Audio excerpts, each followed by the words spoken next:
Hi everyone, welcome back to Casual Watch Review channel. When you think of Thailand, I always think of the culture, the beautiful beaches, the excellent food. But I have to say, I've never been contacted by a watch company based in Thailand. So I was very interested when a company called Wise reached out to me. They assemble their watches and they are based in Bangkok, Thailand. The parts, of course, are being sourced from other parts of the world. We have a Miyota 9019 movement in here, for example. But I was very intrigued at one of their particular models, and this is what we're looking at today. This is the amusingly called Adamascus AD760. It is one of their sports watches, but it comes in a very interesting case, which we have to talk about. This is the first time I've ever heard of Wise when they reached out to me on email, and they did send this in to review, so a big thanks to them for sending me this in, and that's why you'll see the little paid promotion at the top there. And when the watch arrived, I have to say I was extremely impressed when I opened the box. The watch itself is contained in a beautifully finished wooden box. The closest that I've ever reviewed to this with a wooden box quite so nice is a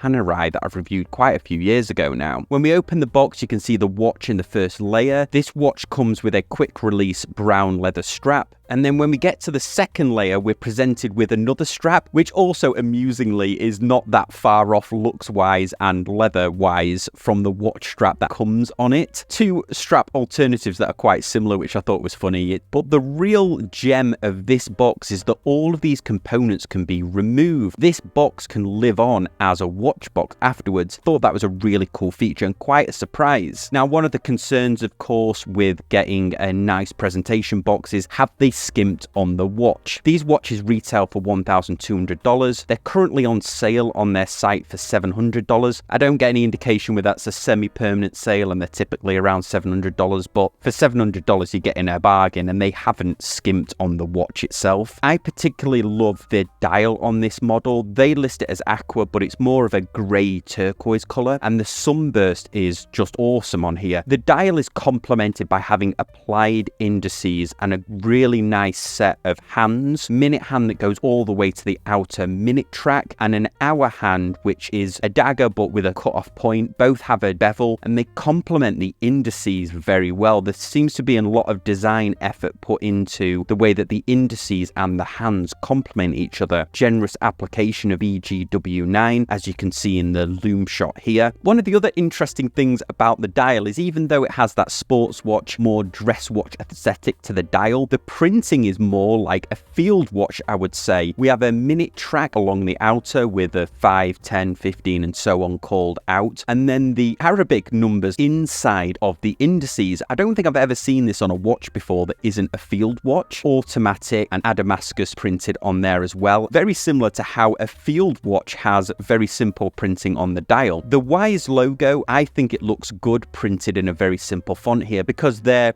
real logo is very ornate, and I think if you'd created an applied logo with that on, or even tried to print that on the dial, I think it would have been way over the top. You know, I'm a huge fan of the date. They've put a silver surround and it does complement the indice at the bottom. They've placed this date very well. The whole of the dial is framed beautifully by a domed sapphire crystal. Gives a gorgeous look to the dial. There's very minimal distortion because of the way that the domed sapphire has been done. It has an inner AR coating, although as you'll see from some of these outside shots, capturing a bit of the reflection of the sun in there. Also, the back of the case is sapphire, where we can see that Miyota 9019 movement. The 9000 series Miyota movements, I rate them quite highly. In fact, I rate them over the equivalent Seiko movements. They will take regulation as well. This one's running a little fast for my liking at about +8 seconds a day. It's within tolerance of the movement, but it's a bit fast for my liking, so that's maybe one little con of this watch, this particular one for me. The watch has a 42-hour power reserve, so you could leave it over the weekend if you wanted to, if you were wearing it, and it comes with a 1-year warranty. Now let's talk about the star of the show, and that is the Damascus case. The overall fit and finish of the case is done to quite a high standard. We have a 39mm case with a 47mm lug to lug. Spans my 7.2-inch wrist perfectly. I think this is just the right size of this watch for my wrist. That, combined with the fact that even though it has that domed sapphire crystal, it's only 11 millimeters thick. So they've done quite a good job, even with the 100-meter water resistance, of keeping the case slightly thinner. The 100-meter water resistance is complemented with a screw-down crown. You'd have to swap the strap out. Obviously, if you were going to go swimming with this, you wouldn't want to swim with the leather strap that it comes with. Now let's talk about the case material. They list this on their website as Damascus steel. Now, admittedly, I didn't know a lot about Damascus steel. For all you knife fans out there, I know Damascus is quite a hot topic in the collecting scene. To summarize it from my limited understanding of what it is that Damascus steel, current modern Damascus steel, is based on an ancient steel no longer able to be made. So this became legendary, but there is modern versions of it where they take two different metals and fold them over to get that wavy pattern, and that's exactly what's happened here. The case on here is a mixture of 304L and 316L stainless steel that they heat to be bright red hot, reheating it and folding it over to combine the two metals, but they stay in the wavy, the layered pattern, and that's what you're seeing on this watch. And that's why even when you see the polishing elements, the grain follows all the way through the metal, because there is apparently a way of spoofing Damascus by etching into metal or laser engraving into metal, but they have used two different metals here, and then they've dipped it in acid to make that grain really come through. And what you get is a very visually interesting case that looks like parts of it are polished and the other part is brushed. It gives a beautiful visual interest to the case. Damascus was prided for being tough and for being able to be sharpened. I think the steel on this case